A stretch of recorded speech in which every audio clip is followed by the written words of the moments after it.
Chipa ng bata. Ito po, anak po yan siya ni Mother Cathy.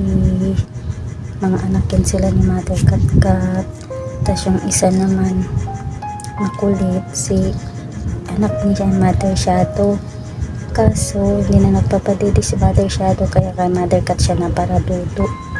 Ngayon hindi na ako pwedeng magkukup sa kanila ng hanggang sa kanilang paglaki, kasi hindi na ako pwedeng mag-ampon pa dahil limitado lang din po yung kakayanan ko, lalo at sinusuportahan ko pa din yung nanay namin na bedridden dahil nag-aambag din ako ng pambayad sa tubig, kuryente. Minsan naman ako yung bumibili pag kinakapos yung kapatid ko na talagang nakatutok dun sa pang araw-araw na gastusin ni nanay sa pang diaper at gatas. Bali ako, nag-aambag ako ng pang tubig, kuryente sa kanila.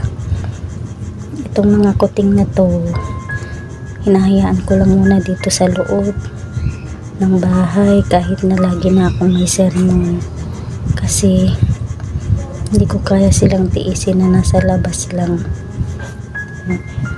Tinatanggalan ko yun sila ng muta Ngayon nagmumuta kasi nga bagong gising lang, isumalampak dito sa paahan ko. Tapos ini-sprayhan ko din yun sila ng binili ko sa online na pang sa kuto. Nabawas-bawasan na din yung mga kuto nila kasi sobrang dami niyan dati, talagang tambak dito. Medyo nabawas-bawasan naman na. Pinupunasan ko lang yan ng bimpo na basa. Baka po may willing kumkup sa mga kuting na to po, kasi pag medyo malaki na sila at kaya na nila yung kanilang mga sarili, hindi ko alam hanggang kailan ko sila pwedeng kupkupin dito sa bahay, kasi hindi ko na rin talaga kakayanin na magdagdag pa ng aalagaan, lalo sarili ko lang din pera yung pinangtutustos ko sa kanila, at lalo't hindi naman kalakihan yung aking sahod. Tapos may pang araw-araw din kami na pangangailangan. Ayan po, baka po may willing kumukop sa kanila, pati na rin po kay Mother Cathy at Shadow. Opo, sa mga nanay ng mga kuting na to, kasi parang palaboy na lang din sila, kasi pinapapunta ko lang yan sila dito sa bahay kung gusto nilang pumasok, pero nasa labas yan sila, pero hinahayaan ko yan silang nasa loob ng bahay, lalo na kung ako lang mag-isa nandito. Opo, kapunta na yung ibang mga anak ni Shadow namatay na kasi hindi niya pinapadede. Buti na lang si Mother Cat, mga baby niya sinecured niya. Hindi ko alam kung saan siya nanganak kasi nung time na yun wala ako dito. Sabi ko, sana yung mga baby mo, Mother Cat? Kaya pala pagkatapos niya kumain dito sa loob ng bahay, umaalis din siya agad. Nung pala pinupuntahan niya yung mga baby niya kung nasaan niya nilagay. Nagulat na lang ako, mga malalaki na, nakakalakad na. Sabi ko, ay ang galing mo naman Mother Cathy, na itago mo yung mga baby mo. Safety first talaga. Kala ko mga wala na yung baby niya, yung pala buhay pa. Yung mga baby lang talaga ni Shadow yung hindi na nakasurvive. Yung isa meron natira, nandoon kasama ni Mother Cat lumabas. Pero dyan lang naman sila sa may bakod. Napasok din yun dito sa loob, kaya hinahayaan ko silang pumasok dito sa loob. Kaso nga lang, hindi ko alam hanggang kailan ko sila masisave. Kaya baka sakaling may gustong mag-ampon sa mga kuting na to, pati na rin po kay Mother Cathy at kay Shadow. Opo, pinupunasan ko lang yan Nahayaan ko lang yan sila dito.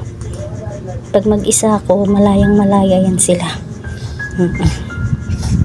Pero pag nandito naman na yung partner ko, hinahayaan lang din naman sila, kaso lagi na rin ako may sermon.